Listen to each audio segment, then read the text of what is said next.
Hey there, so today we have another review. This is a beer courtesy of Jeff. Thank you so much. This is a burst from Fox Farm, Salem, Connecticut. They don't specify the hops, which is probably because, supply of hops, what you have available. This way you can blend and, swap things around to the viability of what crop is available, what tastes good, what, all that good stuff. Seasonality, not seasonality. Anyway, there becomes a really nice kind of like old color, not a full-on haze. It's like medium plus, but not completely opaque. I could see the shadow of my finger on the light. Nice light beer. Looks like what is this guy? Unfiltered IPA, 7%. So I don't even call it hazy, New England, blah blah. So, wow, quite nice. What is that? Really bright and tropical.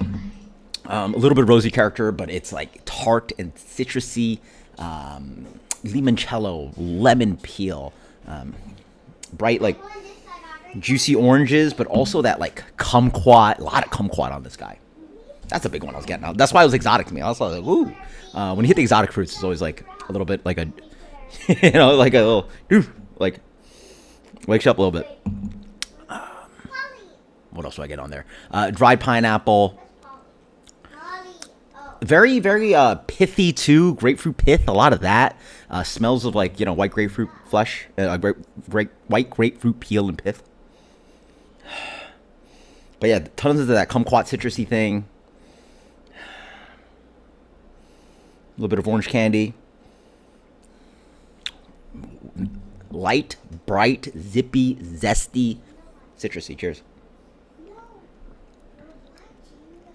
Just like the palate. Oh yeah.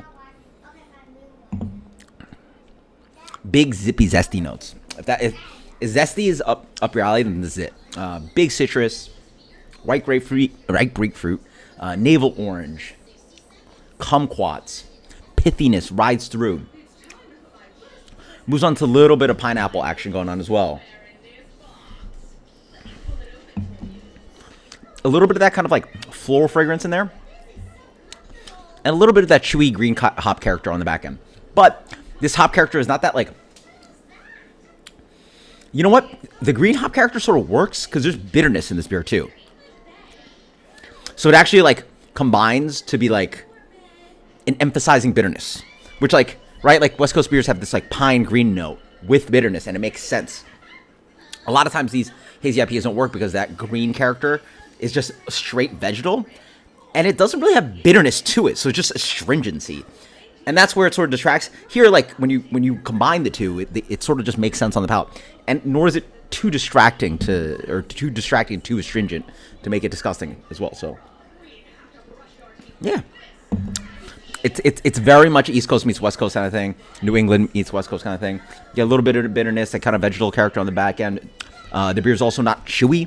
The malt character has a light breadiness to it. But it also has an aqueous character to it. It doesn't feel like they've treated the water super, super heavy. And also doesn't feel like there's... Not that it's a bad thing or... Yeah, like depends on what your mouthfeel is. But it doesn't have that like oat cream, chewy, thick boy kind of thing that like, Other Half and Treehouse can do. This one has, This is what... The mouthfeel more towards what early hazy IPA tastes like. Honestly, this is probably what more early hazy IPA tastes like. We're talking like 2014, 2017.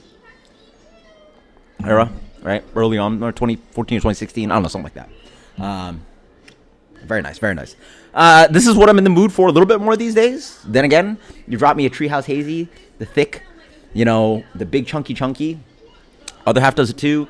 Other great breweries do it too. Those are my tops. But this is very delectable, super drinkable.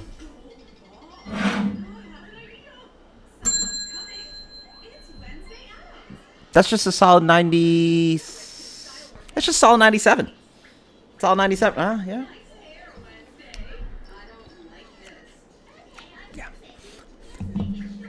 That's a 97 plus. That's absolutely fantastic. I make it seem like it's not a big deal that like beer gets a 97 plus. That's freaking fantastic.